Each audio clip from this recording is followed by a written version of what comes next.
പിന്നെ പിന്നെ പിന്നെ പറ. അപ്പൊ ആശയദാരിദ്ര്യം. നമ്മളൊക്കെ ആണെങ്കിൽ ഒരുപാട് കണ്ടന്റ് ഉണ്ട്, പക്ഷെ പെണ്ണില്ല. എത്ര കണ്ടന്റ് ചെയ്തേക്കുന്നു. നീ ഇടയ്ക്കിടയ്ക്ക് അവളുടെ അച്ഛന് സുഖമാണോന്നൊക്കെ ചോദിക്കണം. ഇടയ്ക്കിടയ്ക്ക് സുഖമാണെന്ന് നോക്കി അവളുടെ അച്ഛൻ തോന്നുന്നു സുഖമില്ലാണ്ട് കിടക്കുന്ന. അല്ല, നീ നിന്റെ പെണ്ണിന്റെ അടുത്ത് എന്ത് സംസാരിക്കുന്നു? Imaginary world. ഞങ്ങൾക്കിപ്പോ 3 പിള്ളേരാ, 2 ആണും 1 പെണ്ണും. പെണ്ണോ? പെണ്ണ്. എനിക്കും ഇപ്പൊ 2 മക്കളാ. മൂത്താളിപ്പോ അമറാണി സ്കൂളിൽ പഠിക്കുന്നു. എടാ അവിടെ ഫീസ് കൂടുതലാ. ആണല്ലേ, മാറ്റണം. ആ കൊച്ചെങ്ങനെ സ്കൂളിൽ പോന്നെ? ഞാൻ ഡെയിലി കൊണ്ടാക്കി വരൂടാ. എടാ ആ റൂട്ട് വഴി സ്കൂൾ ബസ് ഉണ്ടാ? ഉണ്ടാ? ആ പറയണ്ടേ. എന്റെ മൂത്ത മോളിത്തിരി കുറുമ്പിയ. എന്റെ ഇളയതാണെങ്കിൽ ഭയങ്കര കരച്ചില്ല. ഓ ആണല്ലേ.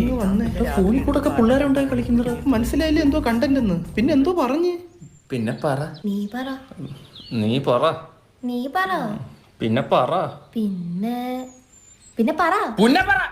പുന്നപ്പറ ഞാൻ 2 സെന്റ് സ്ഥലം വാങ്ങിച്ചിട്ടേക്ക്. നാളെ എന്റെ കല്യാണിയില്ലേ? എന്ത് നീ നിന്റെ അച്ഛനെ വിളിച്ചോണ്ടോ?